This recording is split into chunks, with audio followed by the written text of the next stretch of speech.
Hi everybody. Well, as I approach the side gate of St. Peter's Path outside our church building, which is under repair at the moment, opening the gate reminds me of the Advent Sunday event, because Advent Sunday is like opening a gate into a period of preparation and expectation. And so that normally comes on three particular levels, but all of them involve a journey. And the journey that our church building has been making, mind that gravestone, our church building has been making.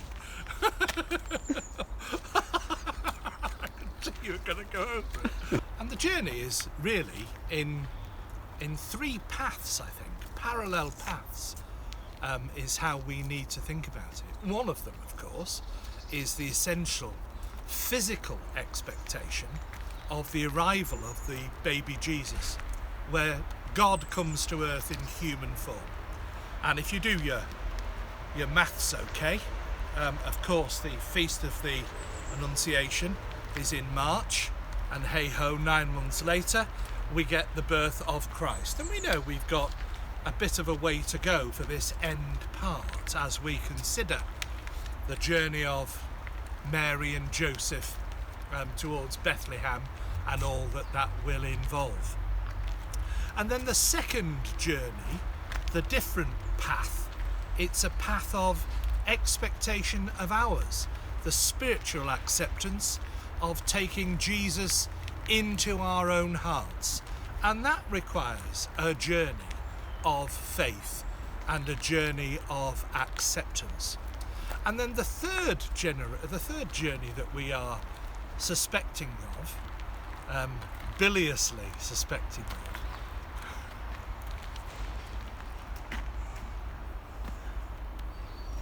and the third path that we are making a journey on is the path towards the judgment of Christ. The second coming, it's often referred to as, and that's when we anticipate the return of Jesus to earth, when we will all be called to account for not just the way we've lived our individual lives, but I imagine the way we have left the world that God gave us to inhabit.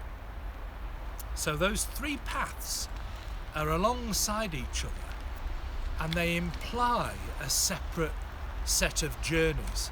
And if you're doing one, you don't have to think about the other. And I think that tangle has largely been created by the difficulties of commercialism. I couldn't begin to guess about why the Advent period has become almost completely about treats and looking forward to indulging ourselves, having a stomach bursting beano of turkey and Christmas cake and jelly. But I rather suspect that the monks in the middle of the 6th century, who instituted this period between Advent and Christmas as a penitential period, a period of fasting, no doubt designed to interface with their journey of faith, their expectation, their preparation to account to God and to welcome Jesus. Of course, every period of fasting is followed almost inevitably, isn't it, by an event when we break our fast. And if you're breaking your fast in the celebration of the birth of God in human form, well, it does imply a bit of indulgence.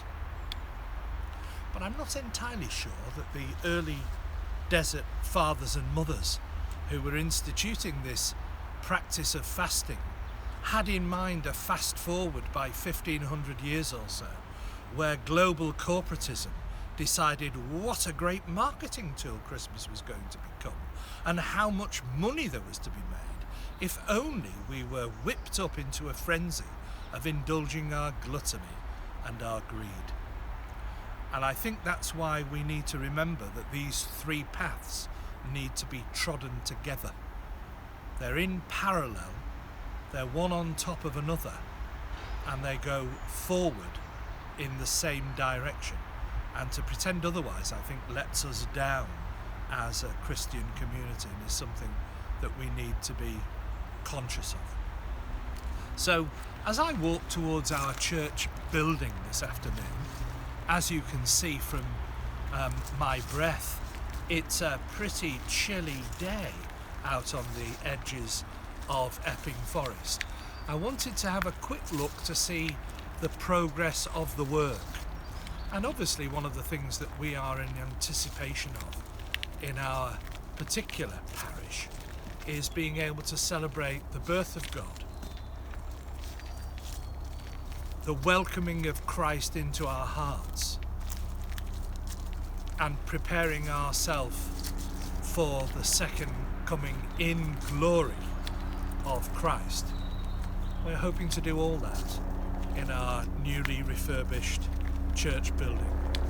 So as I approach it, as I go towards the west end of the building, you will see the workmen are still in place, that they are busy building and doing things ahead of us, preparing their completion and working out how much they need to do to finish the job.